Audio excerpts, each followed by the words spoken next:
Welcome back to another episode of Black Girls Texting. It's your girl, Shade. Hey, bitches. It's your girl, Charles Pinky. I didn't know we were singing and I'm not prepared. It's Glenn. Oh, I kind of sang. That was melodic. Welcome back to another episode of Black Girls Texting. It's Shade, Charles Pinky, Bedstead Brat. Yay! We did it. Yay! Put a little more pep in your step, a little more excitement. It is an episode intro. Hello? I'm trying, guys. It's 10:34. I am fully an abuela. I'm ready for the bed. I'm ready to be in the bed. Meanwhile, we forced Glenn to come in her house because she's always outside. I was outside. I actually forgot. People was trying to come over to my house and like hang out, and I was like, "Oh shit, can't come. Sorry." On a school night. Kudos to you to being responsible and telling them no. Right? Because they would be like, "We'll be quiet. We'll sit in the living room until you're done." Right? Like what? People love to do that when I'm recording. Anyway, y'all.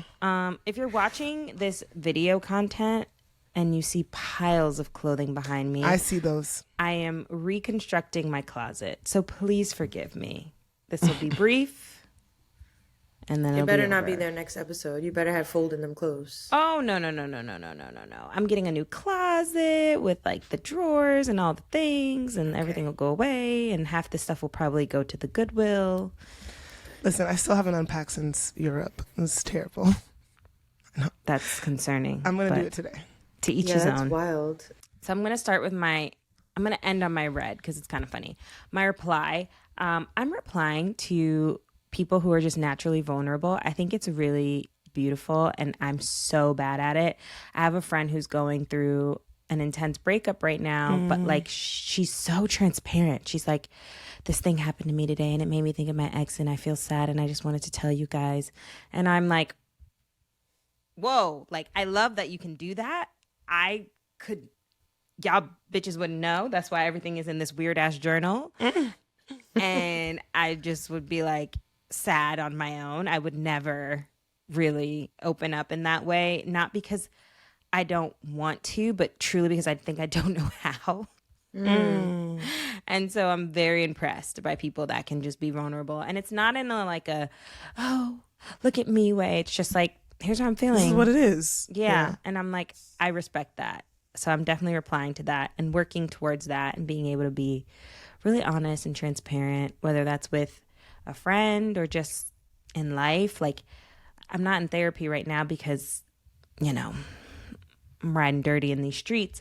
But I think what I loved most about it was that, like, we would start a session and she'd be like, how are you? And you couldn't just be like, I'm fine. You had to be like, well, this week I felt anxious and tired. Oh, that's Glenn.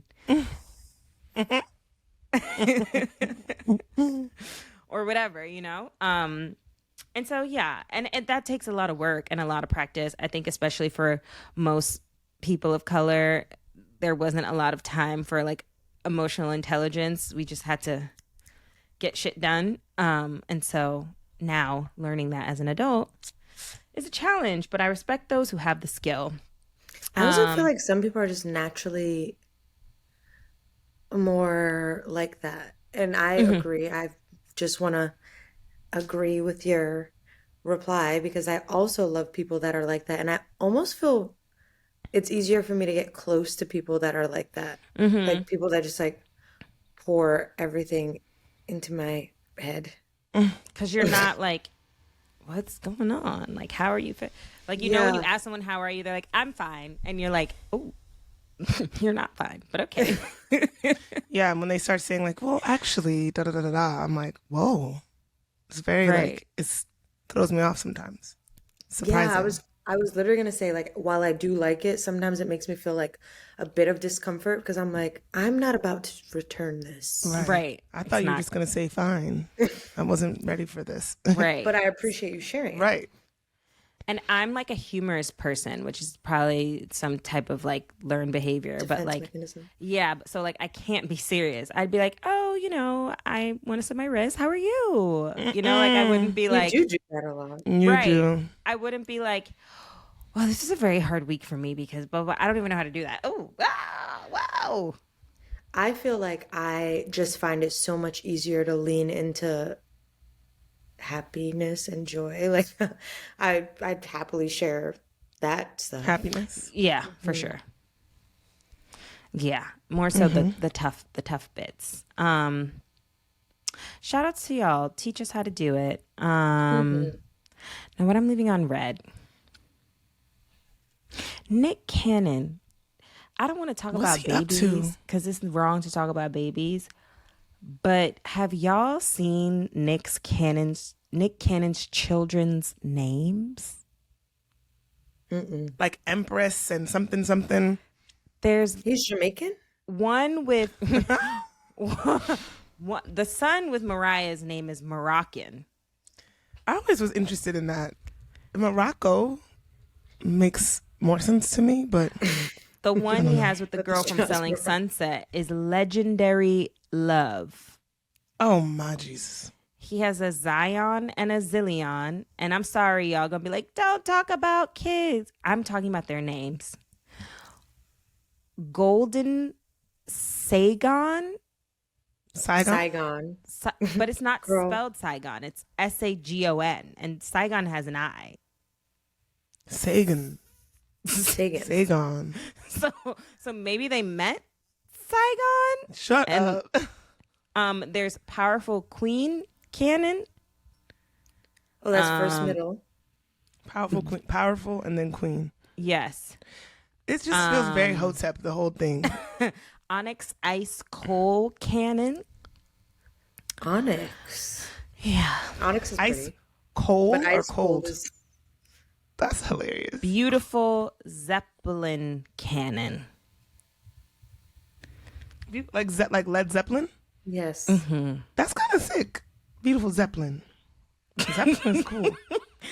And, I'm sure these are beautiful babies and beautiful children, and I wish them nothing but a long life of health and wealth and happiness. But those names, child, I'm like, Those some names. those are some names. And it doesn't seem like it was like the BMs were like, oh, I really want to, have like Legendary Love. Like, because it seems like Nick has a theme. I like Legendary Love. That's Legendary my favorite Love is one. kind of cute. Yeah. Right? That's cool. Legendary Love. Like, that's fly. Yeah. And And like legendary. my name is Legendary. My name is Legendary. What? And what about it? Yeah, that's fire. Or I can go by my middle name, Love. Legendary Love. I like that. I actually saw a TikTok recently and it talked about like all the people, like this famous people with all the baby mamas. And guess who was at the top of the list? Who? Diddy. The guy from Malcolm in the Middle. He has 13 children. What? Wait, okay. The main tell guy? Tell me if you guys guess the Malcolm. Malcolm.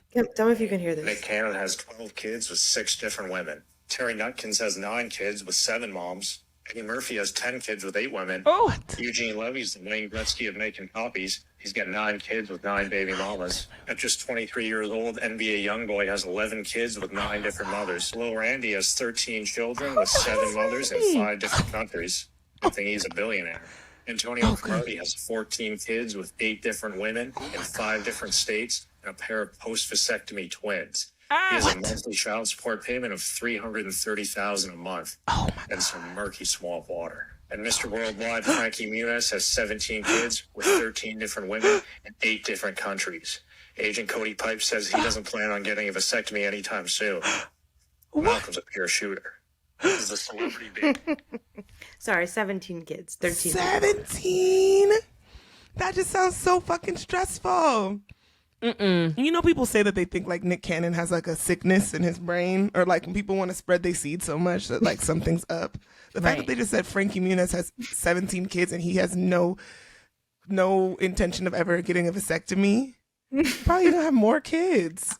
Yeah. But if you can afford to take care of all those kids, No, but you no, can't care no, for no, them no. with You care, cannot. You right? cannot. We're like, You no. cannot care for. You Yeah. You can't give cannot them. spend You time. cannot parent them. You cannot parent 17 children. Mm-hmm. Especially, I would argue you possibly could in the same household, right? But especially with different baby mamas across different countries and different states. And, no. And That's Nick crazy. could be, because then I went down a hole because the shade room was being shady and they did a family tree. And that's when I said, is this a, I was like, are they trolling? Poor Like Mariah. with these names? I thought it was like a, and then I was like, no, these are the real names. It was dead ass. And then I just started going through his IG and he'd be posting all his kids, like really trying to show you that he like be with his kids.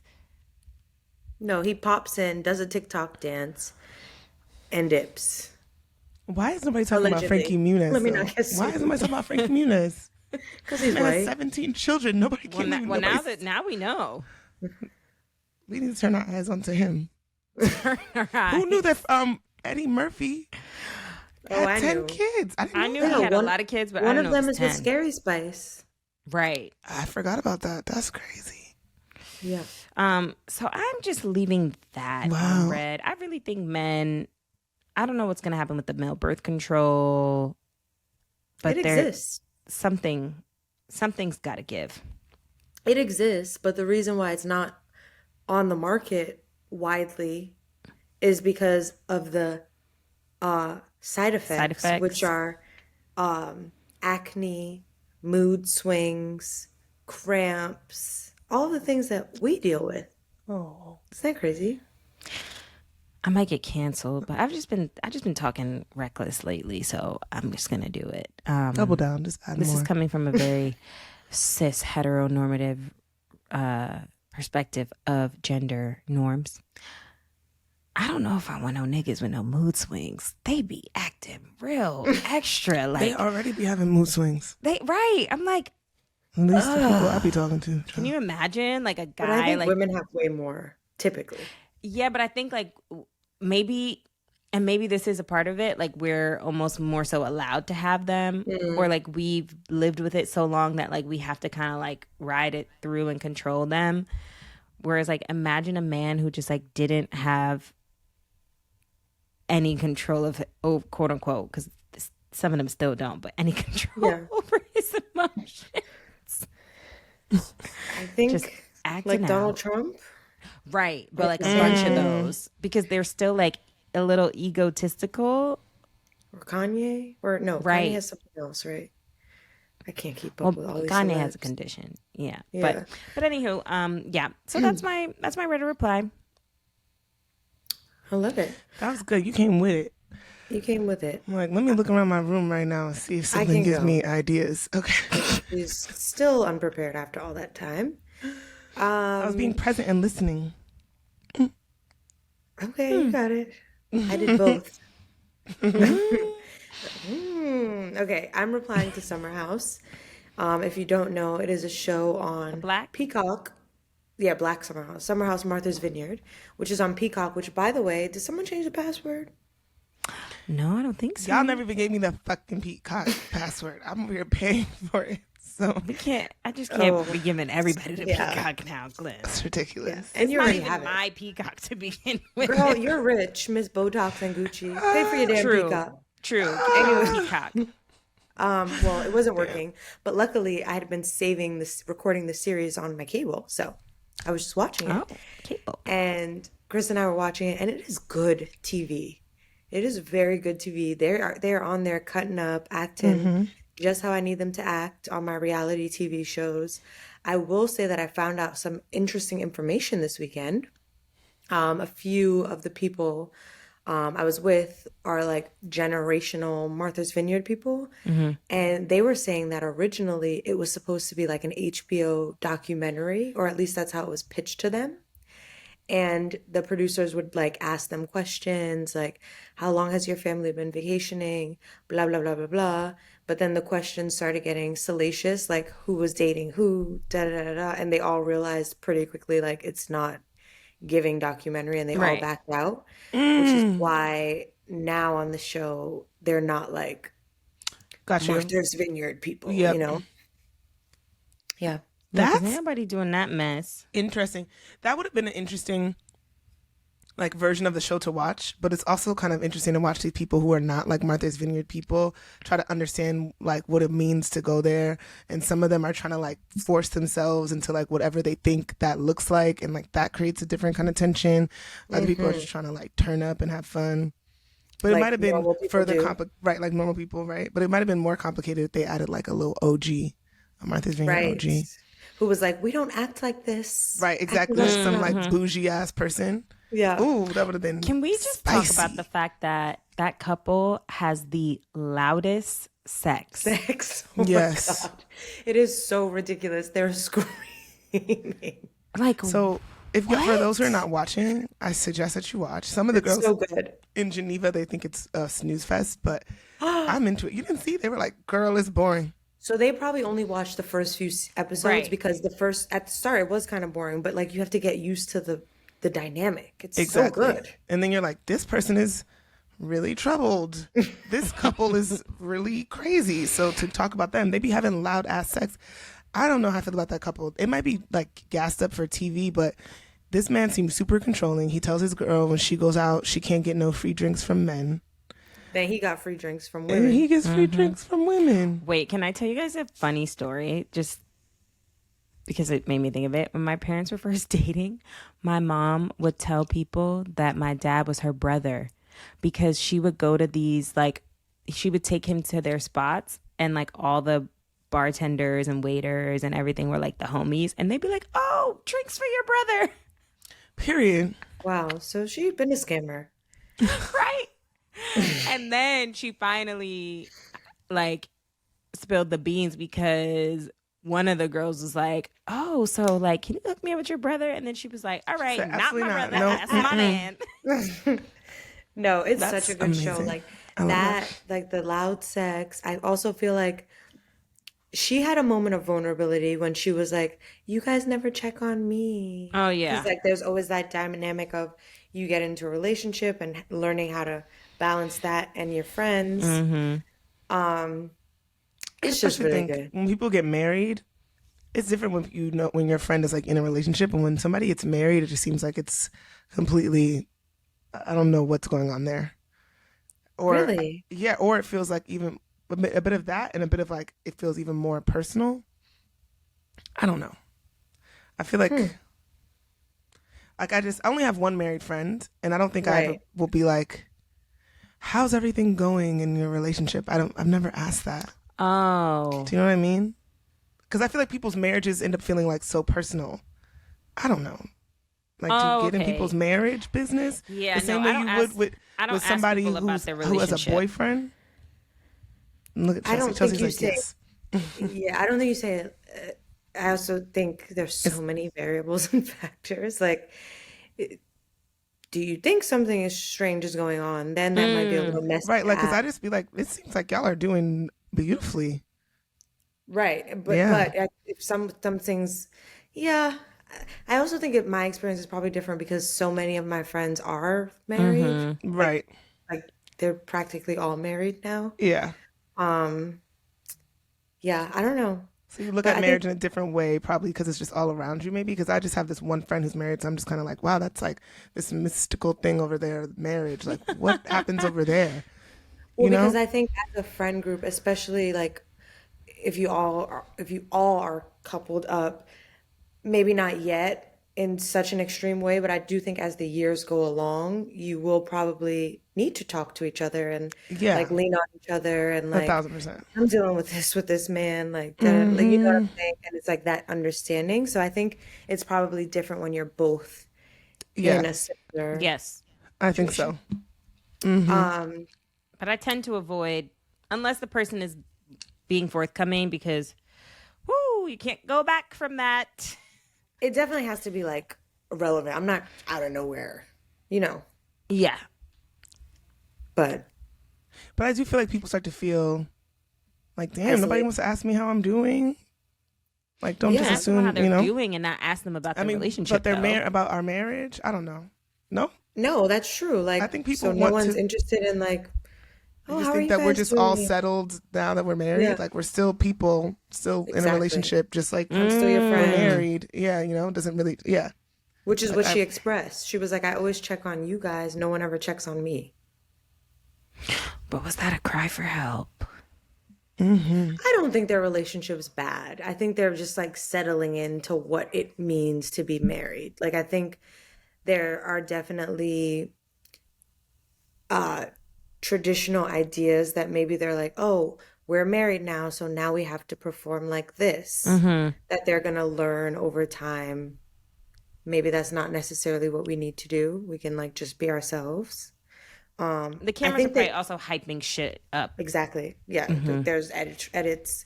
And I also think, if I'm remembering correctly, they didn't date that long before getting married. And for a long period, it was long distance because he was in the military. So I think Right. they're just learning how to really like be around each other and be around people. he terrifies me, but you put that in good words. I don't know how I When feel about they it. I were think he moving the loves and table cares and the about man her. was like, I can move a table.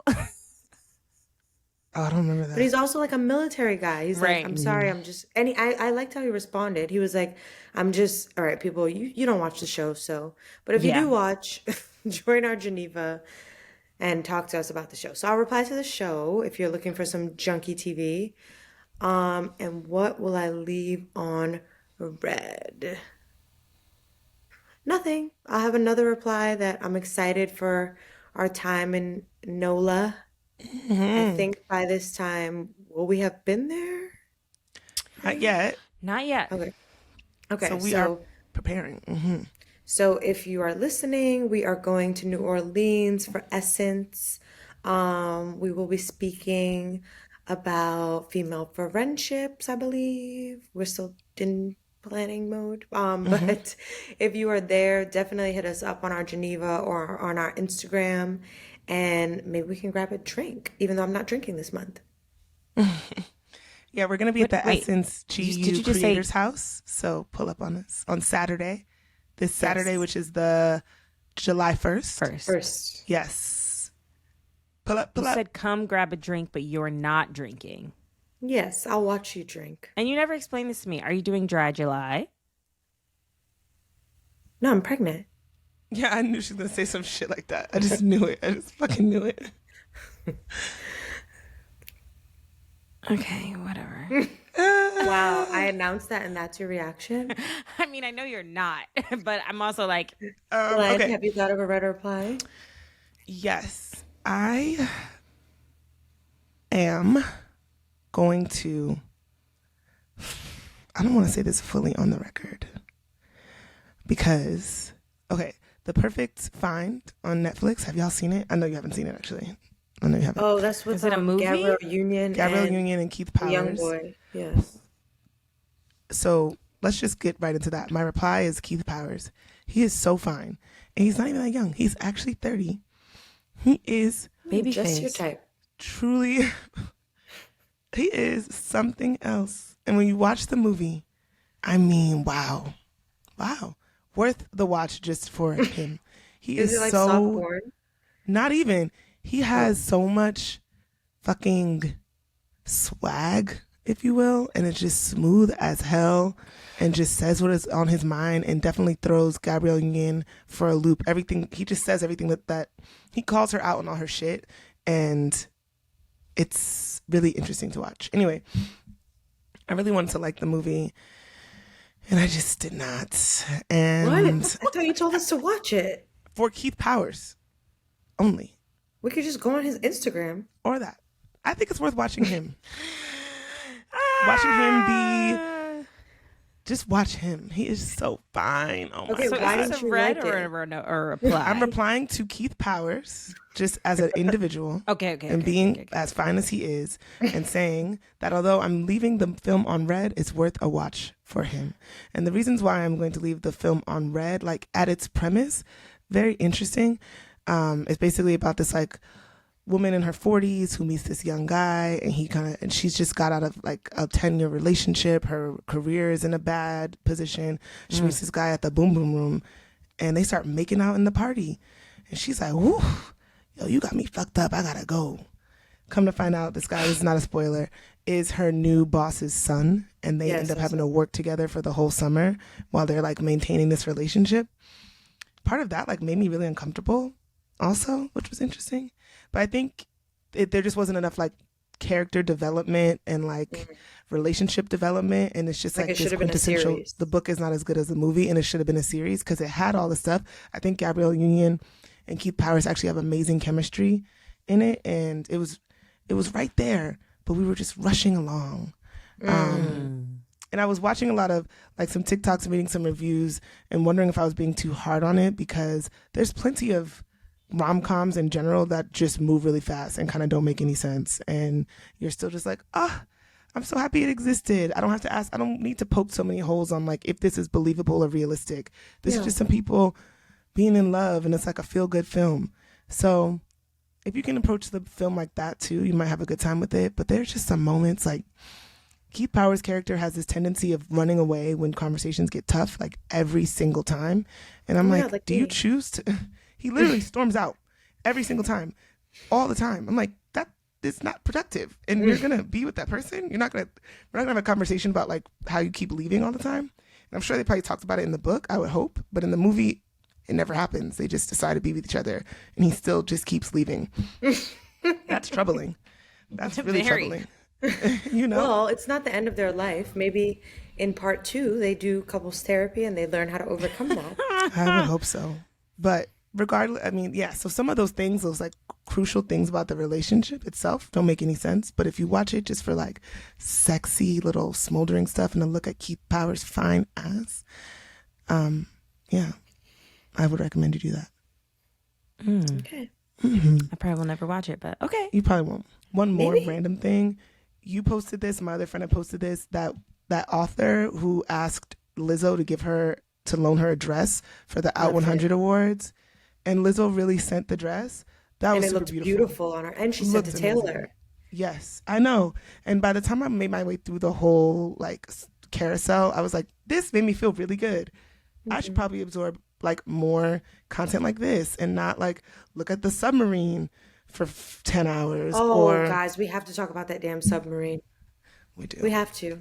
And also, if you want another feel-good show, Ted Lasso. Yeah, I need to get into Ted Lasso. I just need feel-good stuff. Yeah. Yeah. Okay, the submarine. It's gone. They're dead. It's over. Yeah. Sade's creepy eyes. What more can we say? Okay, if someone paid me $50 million, I'm not going in that submarine. No. You couldn't pay me to go down there. And it was so deep. They went so deep. And it was bolted from the outside. As soon as they bolted it from the outside, I would have been like, no, wait, hold on. And no windows. We can't change it. No windows. They had that one teeny little window. Okay. You're going down there to look at it through a video. Just send a robot down there. Literally, I could sit on the boat and they could send down a drone and we could look at it. And I'll even take that little remote controller and feel like I'm moving it around. That would be pretty cool too. That would be amazing. You know? Also, why did so many people have to be in there? That you had to crouch and sit crisscross applesauce and pee in that one little toilet. Girl, but you know, the thing that made that, because I've been down a rabbit hole with this, that is the biggest size that those submersibles come in. Typically, they can only fit like 3 or something. So like having 5, this is like a big deal or whatever. And I watched this vlog of this like deep sea explorer diver person today, and he was supposed to be on it like a couple months ago, but the fog was too bad, so he couldn't go. But he met that dude P.F. Nichole, I think, the French man that was like helping lead the voyage, and it was kind of crazy. Like he went on like a test dive with I forgot the man's name, the guy that runs Ocean Gate. He shows himself inside of the submersible, them going underneath the water and shit. And everybody seemed amazing. Like they have this big team of people that actually like are super positive about deep sea exploring and like really thought that they were being safe. But the way that man built that thing was faulty as hell. And the whole industry was telling him that it was not safe to bring people down there. But one of my friends posted, and I didn't inquire more, so I don't have the actual details, but he was like, Oh shit, I actually know two people who have been on that submarine before. Well, What? had it ever gone on trips? Yeah, Yeah. Okay, so successfully. he knows people that have successfully gone, but like, no, thank you. What I No. so just don't think I'm what made interested in this seeing the one? Titanic. So Yeah, what what made this happened this time? one? I don't think we have anyone who can tell us because they are deceased. No, they're gonna study it, Shade. It was But no, likely like no, another thing I seriously, how read. would they know? Well, I read Right. that they I mean, mixed too many they'll try to materials, make and a you're not theory. supposed to do that. Like it was made of, I can't remember what the material they But used, he but that's did it not before. standard. Yeah, you're right. I don't know. Maybe But wear maybe and they didn't go tear. that deep Mm. But it actually because they went pretty imploded deep. before they didn't even make it all the way down. So Have you seen videos of things of submarines imploding? yes, That really girl, freaked me out. Oh my God, you guys It's just I've so seen it. fast. It's like, It just goes, special. it's gone. Well, I'm But I guessing mean, that's your hotline bling that everyone was talking about.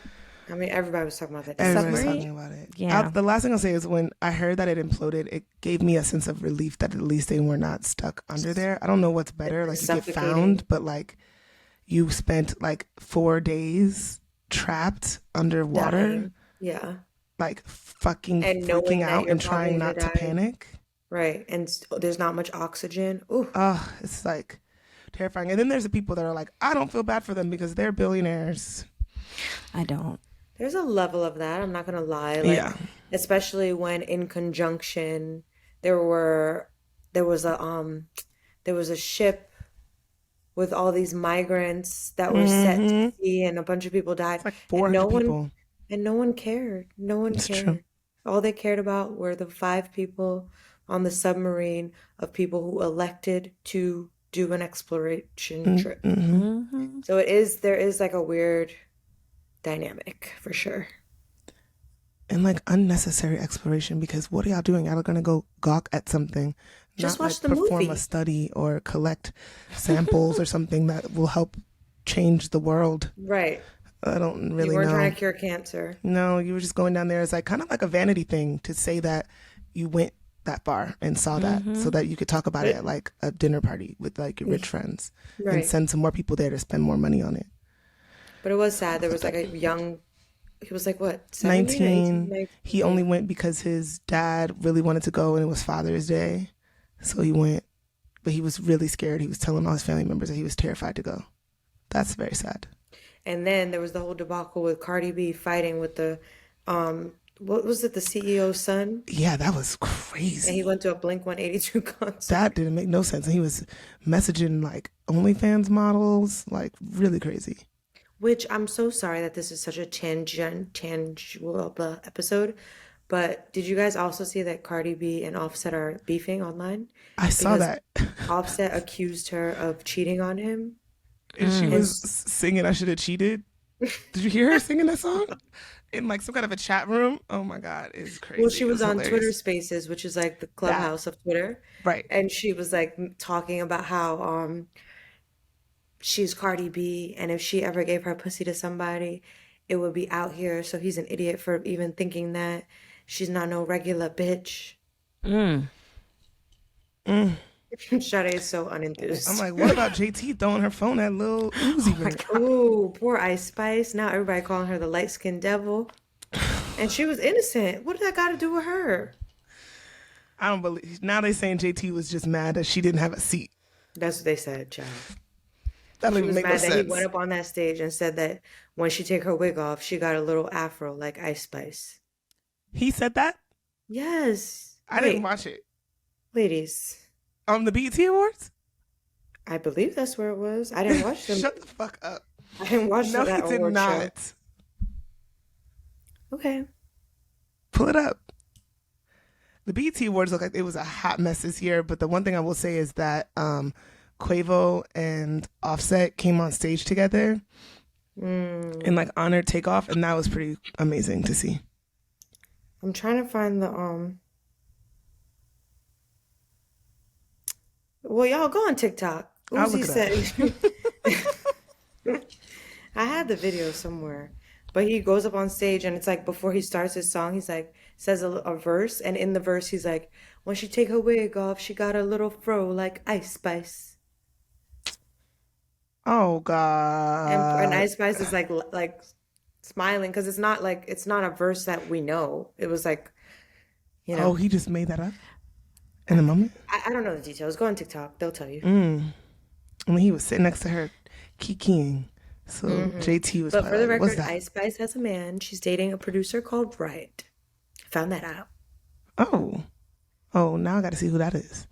She posted him today when she posted that carousel, which included a picture of her and Little Uzi And Vert. Lil Uzi Vert, I saw that. I said, "Girl, now why would you do that, child?" But yeah, Now, I but guess. let's not forget she's from the Bronx, JT, so tread lightly. Well, the hotline has been blinging with both of those, with that drama. So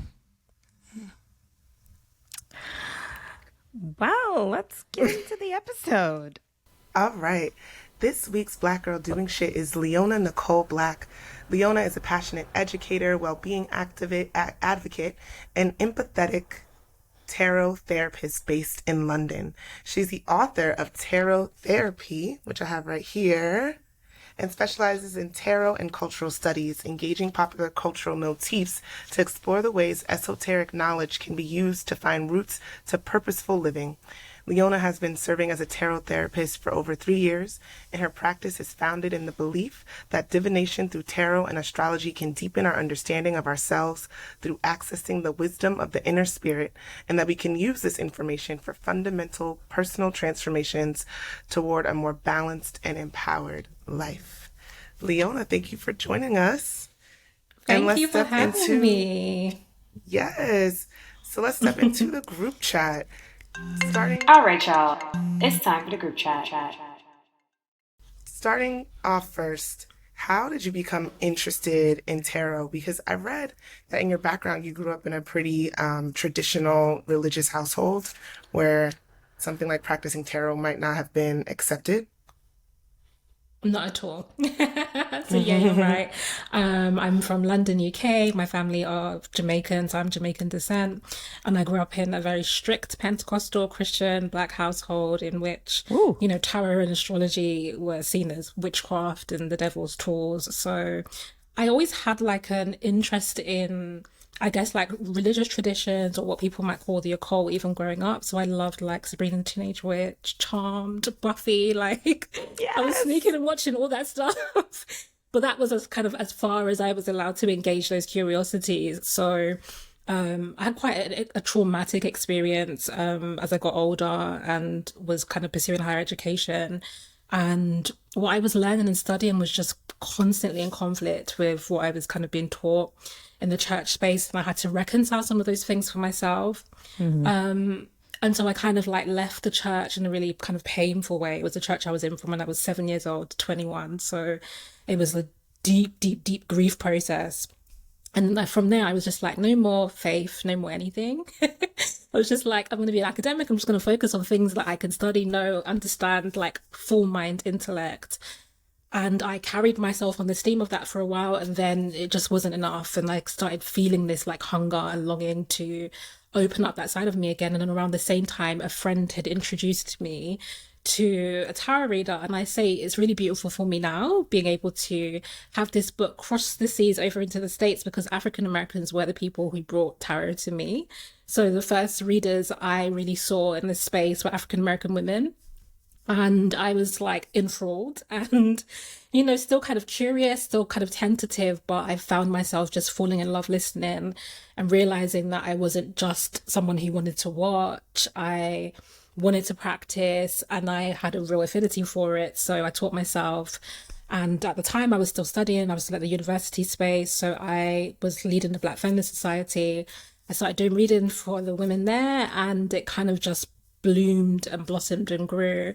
And, when I was beginning, tarot was not a thing like that in the UK, especially in the Black community. It was not something people really practiced or were open to. So there was a lot for me to kind of push through within myself, but I'm really glad I did. It's in a really different space now. And yeah, I feel blessed to have been part of like one of the people who helped to open that space up here. That's amazing. And I think that before we jump into more, for folks who may not know, we'd love for you to explain, just from your understanding, like the methodology and like how tarot works for those who might be curious or just like aren't really familiar. Yeah, sure. So at the base level, we're thinking about a deck of cards that might be similar to how you might think about playing cards for those who play spades or blackjack. And these particular deck of cards, love that. These deck of cards have illustrations on them that are like the archetypal human experiences, right? So birth and death and loss and love and career changes and moving and travel and parental energies and conflicts, all the things that we experience as part of like the cycles of life. They are kind of illustrated in a archetypal form, a symbolic form. And the idea is that by shuffling these images and using your intuition, you are able to pick up on symbols and signs and patterns and cycles in your own life to be able to understand where you are, like in just relation to the world, really, in relation to the world around you. And so I always say that the use of tarot can really go as far as you want to take it. When I started, I was adamant that I wanted it to just be a wellness and a mental health kind of tool for me, really connecting with myself, really seeing, like, checking in with how I was feeling by pulling a card and like seeing my emotions like reflected back at me. I love that process of like, I do feel like that. Yeah, I love doing that. But the more that I practiced and the more that I saw the tool working and helping myself and others, was the safer I felt to kind of like explore more deeply as I was growing spiritually. And so tarot is also a divination tool. And by that, I mean, we can use it to find signs and to commune with the divine or God or spirit, whatever you'd like to call them. And so that practice for me expanded into really understanding tarot as like a language. I see it like an alphabet or like maths, maths, 1 + 1 = 2 is a language in itself. And the tarot is just another symbolic language that we use to connect with the divine, to connect with spirits and our ancestors. I have decks that my ancestors love talking to me through. And for me, that's a really beautiful and sacred practice. So you can do that. You can, open up this world of spiritual connection through using one of these divination tools such as tarot, or you can use it in a way where you're like, I actually just want to connect with myself, my own intuition, and that's also fine. Do you think that some people are naturally more intuitive than others? Because I wonder if there's ever a time when you pull a card and you're like, I actually don't have any idea what this means, or like I Oh, don't. absolutely. I think that's absolutely true. I don't think everyone's a tarot reader. I don't think that it's a tool that makes you a reader for others necessarily is what I mean by that. So I feel like anyone can use the tool in a helpful way with themselves. It doesn't mean that you have the giftings or the skill or the experience to do that for someone else. So there's that. I think we all have intuition, but our intuitive gifts are not at all the same. And then we also have development and practice of our intuition. So some of us are actually really out of touch. I'll give a good example. In my family, we have dreamers. A lot of people have like prophetic dreams. And there is some room in the Christian tradition to explore that. But for the most part, it can be kind of like a dormant gift that people don't really, they might be like, oh, I had a dream, but they don't really kind of practice that as like I'm seeing prophecies. So you can have intuitive gifts that you don't really work the muscle of. And so it's not necessarily that that person is more or less intuitive than another person, just not using the skill. I am really blessed to do the work that I do full time. So my entire life is spent as a spiritualist. It's the entirety of who I am. It's not a job for me. It's like my identity. So I get lots of time to hone my skills and my craft and really develop my intuition. And there are times when I pull cards and I'm like, I'm frustrated. I'm frustrated with what I'm seeing, or I'm confused about what I'm seeing. And that's where community is really beneficial too, because I am, really close and have beloved relationships with other practitioners. And I can be like, I'm frustrated, I'm dysregulated, I'm annoyed. Like, can you support me? Can you help me read this? And very often I'm like, okay. Once I hear like, yeah, I probably wasn't going to get that myself. Like I probably was not that open to that message. So it's helpful to have community of readers as well. And can't some messages be interpreted differently though? I was gonna say, like, I wonder in that the example that you gave, would you go to two different practicers and they might get different things? And like, how do you determine what message I would is the not. message? I guess depending how it sits with you. I would really not encourage that actually, because I think that it can actually create a lot of confusion for the individual asking, even if that's me or you. And I think it can, you ultimately start surveying, you know, so it can like, you end up just kind of like fielding a bunch of answers and then actually not knowing where to go from there. And how do you discern like, well, this reader said this and that reader said that? That's not really a helpful process. I really feel that a reading should be connecting you to yourself. That is what it needs to be doing. So shopping around for readings and having lots of reasons in close period of time, I don't think that's very healthy mentally either. So I would encourage people to spend time actually kind of reviewing the person you want a reading from. By reviewing, I mean like engaging with them, watching them, see how they interact. What's their reading style? What's their ethos? What's their principle? So that when you come to that point of getting a reading, you already have kind of a trusted sense of this is a person whose life experience or the way that they show up is something I feel quite connected to. And then you can, you know, even from there, you're still going to judge as you're listening to what they have to say, how much of that lands inside you is that feels true for me. And I also say sometimes timing is an element. I remember getting, it was actually a public reading on Instagram. Someone just like was doing live readings, and this was many, many years ago. They said to me, that I was thinking about becoming a psychotherapist at the time. And they were like, you're seeking to get further qualifications to do spiritual work and you don't need to do that. And at the time they gave the message, I was like, I don't think that was really for me. Like it didn't hit home. And it was like a couple of months later, I was like, that person was absolutely right.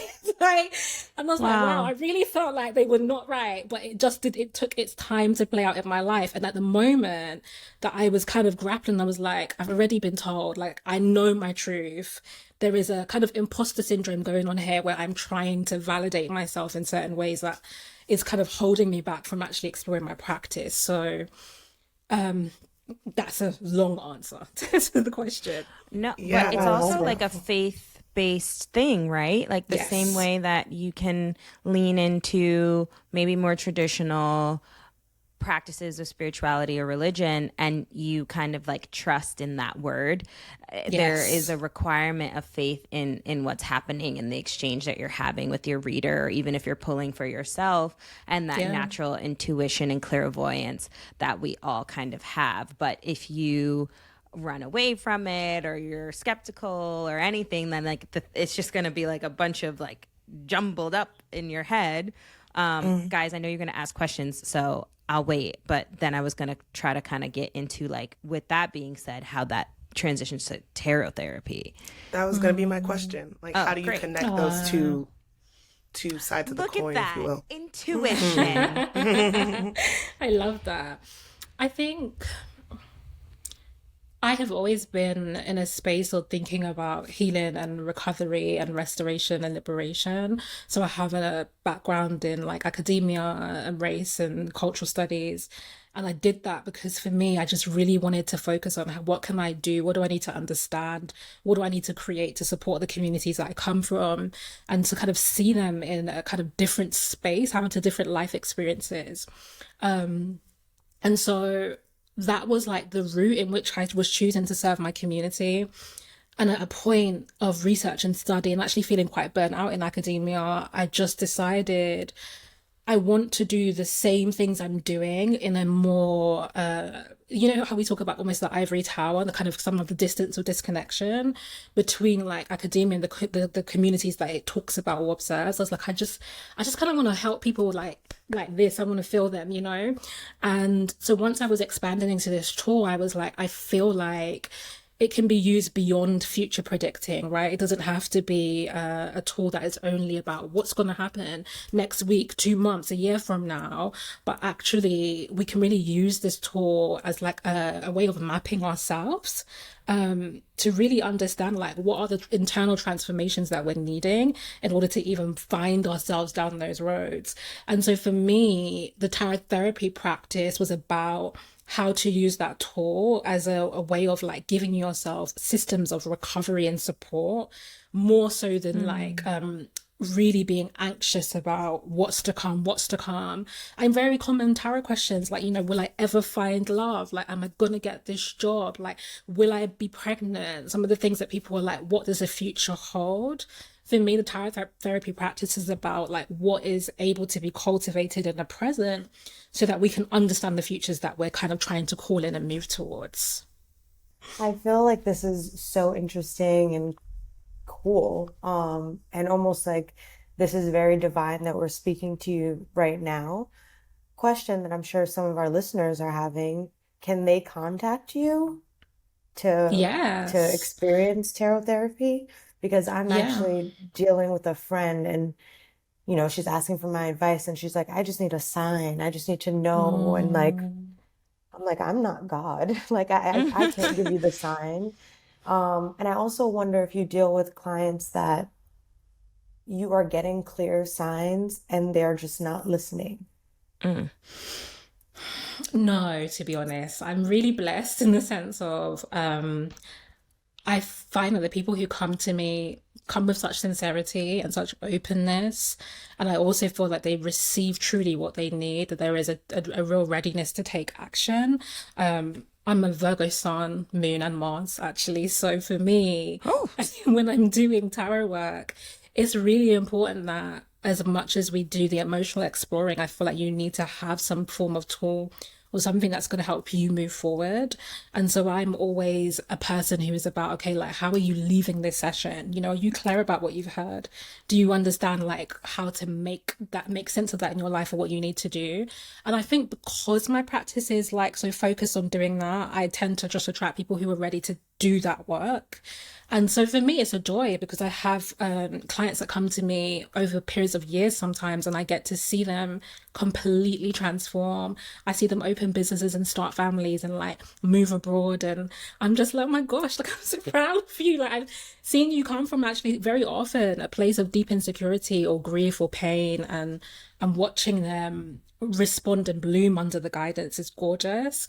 I would also say that, so yes, I see clients at the moment, I see clients on a one-to-one basis, and I'm also doing, I don't know how long I'll be doing this for, but at the moment I'm doing what I'm calling community love readings. Not love as in romantic love, but it's my way of giving love to the community in that it's pay what you can. And so people get to come into like I'm really loving it. They come into what I'm calling almost a temple space, no more than 10 people at a time. And I've found that everyone in the room, I don't control it. I just let people donate and they come and they all have similar life experiences, similar zodiac energy, similar questions. And so when I'm doing the one-to-one readings, the other 9 people are also hearing what I'm saying to others and are like, that was also for me, or I needed to hear that. That expanded my own like mm-hmm. sense of my own life experience. So they have like what I would call like almost this cohort of like healing and support. And to me, it's juicy. I'm like, like just like it fills me up. It really does. So I love working with people. I do. That's so beautiful. That's amazing. I feel like, so you probably don't know this, some of the listeners know this. I practice a traditional religion from Nigeria and called Lukumi, Yoruba, Orisha practice, so many names. But something that's really resonating that I didn't really know about tarot is this like ownership that you actually have around your journey and like what you're opening up.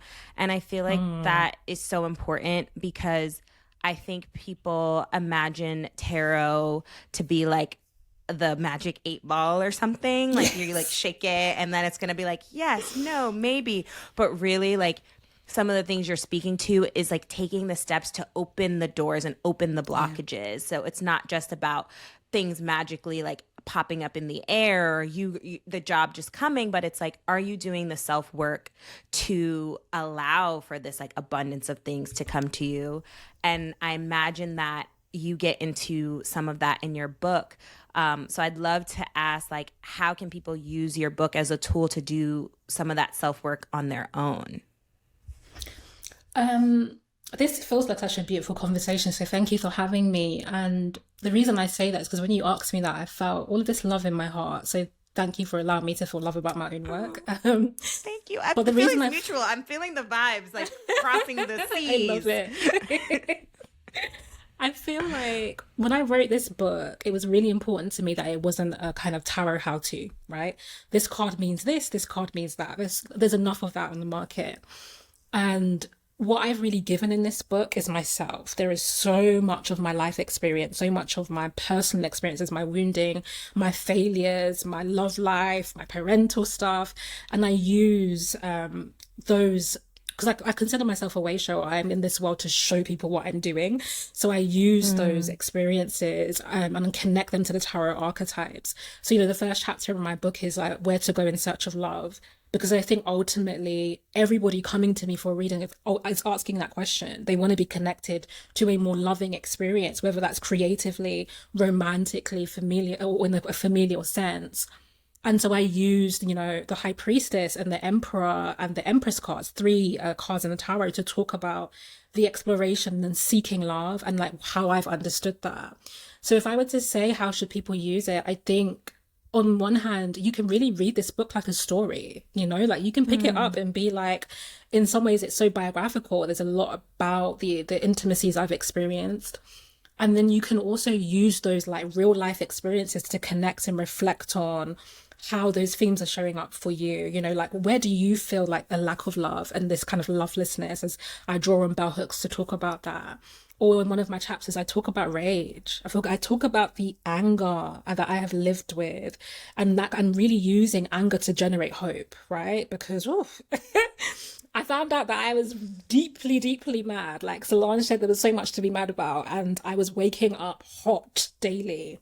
And really finding that I was needing to be an angry Black woman, right? I was needing to claim that fully and to find ways of expressing that. That weren't exercise, it wasn't like exercise or talking. I needed to get angry. I needed to cuss some people, right? Like I needed to let my anger be my anger, like not as a different way to filter it into something else.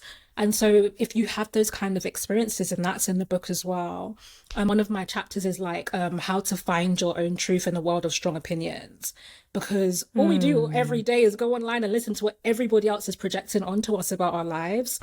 And so, a lot of what I write about in that chapter is how hard I found it to accept some of the deep truths and the things, almost the taboos that come with my spiritual path, things I can and can't do, and the experiences that I was having that I felt no one else was having. And so I was like, there's no one to mirror to me that this makes sense, and the way that I struggled to accept my truth. So I feel like the book is it's you can relate to it so much in terms of stories, and I also have prompt questions. So for those of you who like to get practical, if you like a workbook, okay, then all throughout the chapters I am calling you in to ask yourself certain things and to pull cards if you have a tarot deck, and I kind of guide you through kind of how to do that reading on yourself, so you actually get to give yourself tarot therapy in in a small way in your home. And I love that. I have a friend recently who's been going through the book, and like she sends me voice notes after she does the questions, and she's like, oh my gosh, I just pulled the cards and you asked this question and I've had this revelation about myself. And for me, I'm just like,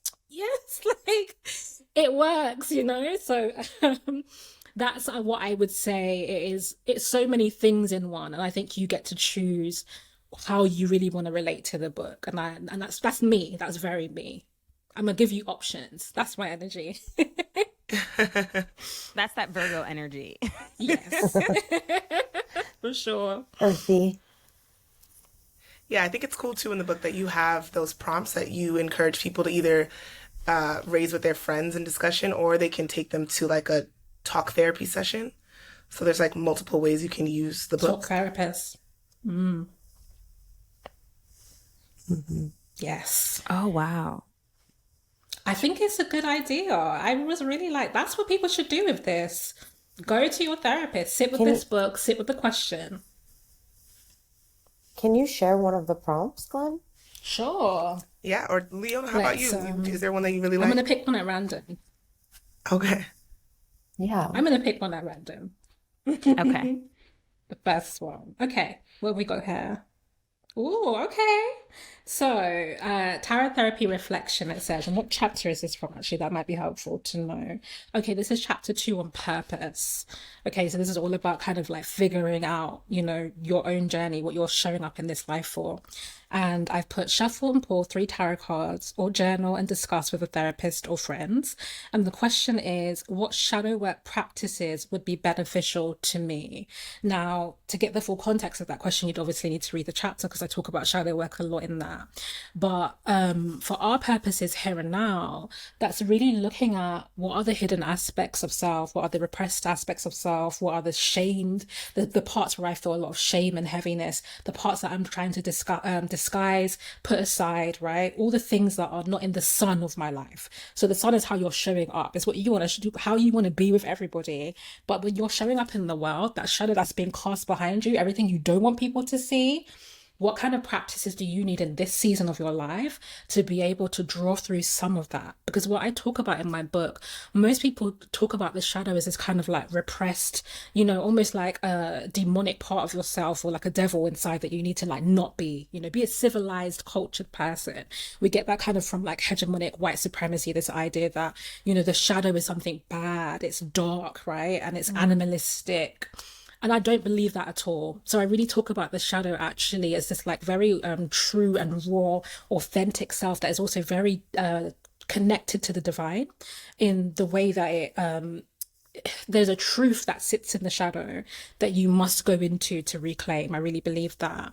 And so the shadow work practices are about the things that you can be doing to put yourself in touch with those truths. I know that, you know, the people using somatic practices at the moment, so really using intentional body movement to connect to those truths.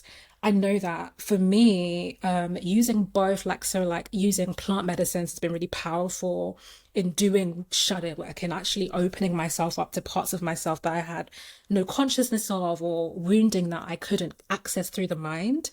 And that plus body work, I have sometimes been in child's pose in tears, like just feeling the trauma come up. Or I love that, you know, there becomes this wisdom of the body where I know that I need to hold a certain pose or lie in a certain position and I feel that trauma coming out of my body. I would actually say, you know, over the last year, I had so much womb trauma and it was, I was expressing that as well, like for really difficult pain and different menstrual cycles, like there were all these symptoms of the trauma that I was carrying in my womb. And I set this intention that I needed to start dealing with that. And when I can tell you that it has cleared up so much through doing this shadow work and connecting with myself, that there's even, you know, areas of sexual trauma that I experienced that I've like released and been able to like fully embody my sexuality in ways I struggled with for like 3, 4, 5 years, you know? So I feel like the thing about the shadow that I would like to say is very often the mind can't take you there. It's not really just a thinking process. The shadow work really requires the body to be engaged, you know, and the emotions and the spirit. And so the question in that part of the book, and you can pull tarot cards about that. And maybe, would you like me to pull a couple of cards now? I know the girls are like, sure. yes. I'll just do a general. I won't do personals because it will take too much time, but I'll just do like a general pull. And I'm actually going to use the Metaphysical Cannabis Oracle deck because I love this deck, and I'm talking about like using plants as well to support the healing journey. It's also, I believe, by a Black creator.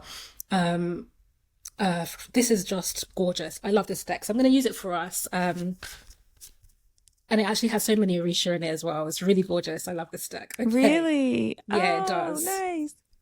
Let's see. Okay, so Divine Spirit, Honorable Ancestors, help us to understand at this time the shadow work practices that would be good for this community. Okay. Oh, I love that. Okay. Beautiful. I like this. It's really interesting. Okay, so we have the first card out is Universal Oneness, Transcend. And there's actually a skull on this card. It's a little bit bright on how well you can see that with the infinity symbol going through it. And I love that, right? Because shadow work in some ways is encountering a death and rebirth cycle. It is about this like going into the darkness or going into the internal underworld and then coming back up with the truths of what you found there. So I feel like the the message actually for this particular community, for the community you all are serving, is that there needs to be a confrontation with death itself and ancestral work. So I feel like there is a lot of fear. I can actually specifically feel it in my lower right ankle. But I feel like there's a lot of fear in your community around communing with the dead, or around what it means for there to be life after death and for us to have any contact with that. So I feel like that's one of the first shadow work elements, is that where you are holding this kind of like, I don't know. There needs to be like a more gentle opening of that I don't know, right? It can still be I don't know, but it's an I don't know of curiosity, rather than like an I don't know of fear. And that curiosity means that you don't have to, like I said, you don't have to blow doors open. You don't have to just jump into the spiritual deep end and just be like, whatever is everywhere, I'm going to know it. You don't need to do that. But at a very, very basic level, the energy I feel is that loads of people are disconnected from their immediate ancestors. So I mean, like people in your family who have died, your uncle who died, your grandmother who died, like people who you knew who were living, who have passed over, who have almost been like lost to the void, not literally, but because your family or you are, have almost allowed there to be like a fixed closed door. And there needs to be kind of this softening of boundaries so you can be curious. For me, I love ancestors. I'm a medium, so I love supporting people hearing their ancestors. But my grandma, after she passed, it took many years because she passed when I was 16. But when she started coming through for me, I ignored her for a year. Like I was scared. So when she came through in one of my dreams actually, and eventually she put her hand on my shoulder and she said, "When you're ready." She was just like, "I'm not going to push you." But I was just like, I don't know about all of this. And like, what happens if I start? I was just terrified. So I'm saying that I'm a person who is wading in the water of all of this. And I was terrified and it took me a whole year to start. So it's okay for you to be like, I don't know what this is. I'm unsure. But let that curiosity be an exploration, a safe exploration, rather than a kind of, so I'm just going to not do it. That's the first message. The second element of, so I actually I want to interrupt you. Go. That crazy resonates with me. And it's funny that you said your grandmother and you had that experience. I had a similar experience in Cuba. And I was like, I don't like this. What is happening? And I've been like trying to figure out like what that is and like what that energy is. And so my grandma's birthday was a few days ago. Wow. And I've been having like so many like weird feelings and rumblings. So that's wild. I just wanted to say that. I love that. And right before, I was literally going to say that I've got 3 cards out, and I think that it's actually 3 separate groups. So I feel like there's like 3 different messages for the people listening. So if it were like a pick a card tarot reading, I would have said pick 1, 2, or 3 for the groups, because I think there's distinct messages. So that was a message for somebody, obviously for you, Sade. And then the next card, another really, really, really gorgeous card, Hisabi, accountability. This is actually the strength card in the traditional tarot, for those of you who know it. Again, I love this deck so much. If you can't see the image, there is a very gorgeous black woman and a lion that is at the top half of the card. And there's so much grace in this energy here. I feel, again, it's very interesting. I feel the energy of fear coming up another time through this kind of accountability strength card. And I feel like there is fear for this particular section of your community. Fear of your own self and your own power. That's how I feel. I feel like a lot of you are holding yourself back. So I talked about the sun energy as like what goes in front of the shadow. And the strength card is actually a card in the tarot that represents Leo, right? The Leo, the zodiac sign, and the ruler of Leo is the sun. So we have this sun energy coming out, but it really seems to me that some of you are scared to shine bright. It feels that you are you're dimming your light in some way. Again, there's something really specific. So when I talk about somatic energy as well, I'm very clairsentient, so I feel things in my body. And so somatic, when I say somatic, I mean doing movement that supports the movement of energy and healing in your body. And it keeps coming through in my lower right ankle. So for your whole community, I would really recommend that you do some like ankle rotations, like literally as an exercise to release the energy of fear. I actually think that what you should do is really hold your fears, like think about what you're afraid of and rotate your ankle at the same time. I'm actually doing it now. because it's going to help to loosen that energy. There's a connection there. And I think what it is, as I'm moving my ankle, I think some of you are afraid to take the next step. So the rolling of the ankle is like the flexibility of your stability, your root. You're trying to stay put, but you kind of need to move your energy a bit so you get ready to kind of take that right foot forward, that next step. So again, some of you might be like, that feels really odd. If I'm scared, what does my ankle have to do with that?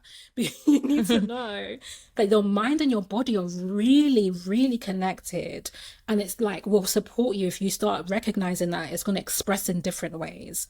So, like I said, there's a lot of fear here, and this sense that some of you have gifts, you have abilities, you have callings. I also feel like you've got blessings here, and you're shy, or you're turning away from them, or you're trying to just do a little bit. Some of you are doing it, but you're doing it small, because also other people have told you to start small. Other people have said, well, it took me 2, 3, 4 years to do it with this process, so therefore those are your steps. You're like, okay, so I have to start here.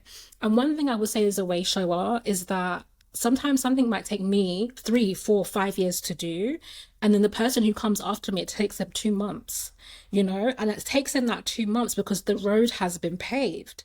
So it would be wrong for me to say that to someone else. You need to take the same 5-year process I took. No, they don't. It may look really different for them, and it may even take longer. They may open a completely different road of creativity. But the point is, some of you are trying to follow other people's blueprint because they've told you. I feel like they're trying to sun you, to be honest. They're kind of saying to you, don't get too big for your boots, basically, like earn your stripes. That's the energy I feel like. I did all of this to get here, so you can't just come here and be great. But Spirit's saying, yes, you can. Okay, actually, you can. And you had a different preparation process to show up in this space, in this moment, ready to do things that maybe other people had needed a different process for. But I thought some of you need to just kick off the training wheels. That's the shadow work here, is keeping yourself small. Like, you don't need the training wheels. Okay. Can anyone else have music, or is it just me? Yeah, Glenn, mute. Glenn has a lively block, especially around this time of the year. Were you going to say something, Glenn? No, I was going to say, we were just kind of having this conversation yesterday on another episode, so it definitely rings true. We were talking about transition in life and different chapters, and how you can be planful, but you also just have to take the leap. You've got to. So, You've got to. It feels like, I said, such a blessing to connect with you all. And I didn't know of your podcast before being put in touch with you, but I was out in the garden, like listening to episodes, and I was just like, oh, I love it. I honestly love your podcast. I was just like, I feel so grateful that I get to kind of be here with you. I was just under the sun, like, yes. We're so happy you're here. Thank you. The last card actually is sexuality. Love that for us. Okay. Gorgeous, gorgeous, gorgeous card here. Oh. Beautiful dark-skinned woman leaping out of the water with dolphins, really connected to the body, to the sensuality, to that kind of sacred sexuality. And I think that is, this feels like a really joyful, abundant energy. So this is a third message for a completely different group now. It feels like some of you are ready to play. Like, summer is coming and you're ready to play. And it doesn't feel like the normal, like cuffing season over, like, let's go back out. It's not Beyonce, like, ladies, leave your man at home. Like, it's not that. Like, it doesn't feel like that kind of energy. It's more so, it feels really like, I feel the energy of like taking off chains, but interesting, the chains are jewelry. So I feel like there are certain ways that you've been adorning yourself or showing up in the world, right? A way that you have been projecting like your image or your identity that is too small or old now, it's outdated. I feel this energy now of like ripping off the chains of jewelry of like how you were defining yourself, because you're coming into like a new skin or a new self. And so the sexuality actually feels like, and this can be a bit of a scary word for people, but an initiation. But I just mean by that, that kind of death rebirth energy, like something ending and then opening up into something else, and really using that sexual and sacral energy to remake yourself. That's how it feels to me. So it's like, you may have been a person, for example, who only had sex within the context of like a loving, committed relationship. And I think that's super valid. But you can also maybe be at a season where you're like, do you know what? I feel like I'm needing to explore something else. I'm needing to stretch into a part of myself that isn't really about like relationship and commitment, but is actually about pleasure and play and exploration. For some of you, this is actually a broadening of your sexuality itself. You may have been, believing yourself to have a certain kind of orientation, or, just kind of lived like in the comfort zones, or in this, what I'm hearing is actually in the seams. That's what I heard. So some of you have been like, living between something, like not quite expressing the fullness of yourself. And it feels like this is also the time and the season to allow the full spectrum, the full extent of your sexuality to be explored. And I also feel like for some of you, actually, this is a call to celibacy, actually. So again, it's a really different message. Again, the shadow work is saying, what does the sexual energy want to do, or how does it want to be expressed through you specifically? Not like for everybody else. So as you listen to this message, you've got to feel in your own body in which way is this particular sexual energy asking to show up. And for some of you, it is celibacy, but it is a very juicy celibacy. I don't know how explicit I will be, so I'll try to keep it, relatively clean.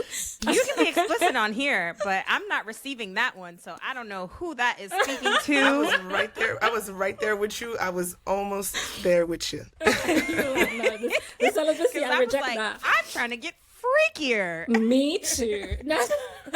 So some of us are diving deep in the wet pools. I love that for us. But some of you, yes, you may have been actually in a season where you may have had a lot of sexual energy, sacral energy, a lot of sexual experiences across your life. Like that might be an energy that is like a river that flows. You don't have no trouble. You're at satisfaction in those areas, and so there is a call to almost redirect that sacral energy towards your creativity. So I was gonna say, really, it's very wet pussy energy here, but it is also for creation. So some of you have like artistic pursuits, and spirit is like, I love that for you. Why don't you get off of that person for a few weeks and get in the creative studio for a few weeks? It's literally that. Like, it is literally like, do you know what? You know that you are satisfied. You know that you are inspired. You know that you have a muse. You know that you are full. And now it's time to release some of that fullness, right? And to really bring something into life through that pleasure that's in your body, through that play that's in your body. And I feel that sacral, that sexual joy that you need, that you have. Take music, for example. R&B is my favorite genre. I'm an R&B girl. And the energy, the love, the play, the romance of R&B feeds me. But that is also being created by this kind of person that I'm talking about, who's really connected to that kind of sexual, sensual energy, who's crooning over those songs and allowing other people to tap into that energy too. So Spirit is saying that this kind of celibacy, this temporary, is not lifelong, but this temporary celibacy, whether that's a week, a month, or a year for you, is not about making the sexual energy smaller. It's actually about expanding it, and ultimately through creative service, it's making sexy things. For me, as a reader, I love tarot cards. I collect tarot cards like they are, art decks for me. They're illustrations, they're beautiful art. I have been longing for an erotic tarot deck that has Black people all over it. I just want to see a very sexy tarot deck full of Black people. I'm asking for it, okay? And there's a creator out there who needs to make that. Mm-hmm. Ooh, I love that card. That's a good card. Those are your cards. So that's some of the shadow work that this community can start with. Some sexuality, some opening up of the ancestral energy, or confronting what happens after death for loved ones, and also not keeping yourself small, stepping fully into your creative power. Oh, thank you so much. It was a pleasure. I loved it. Yeah. That really was amazing.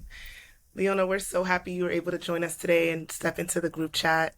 Can you leave our listeners with any final messages about your book, where to find you, how to work with you?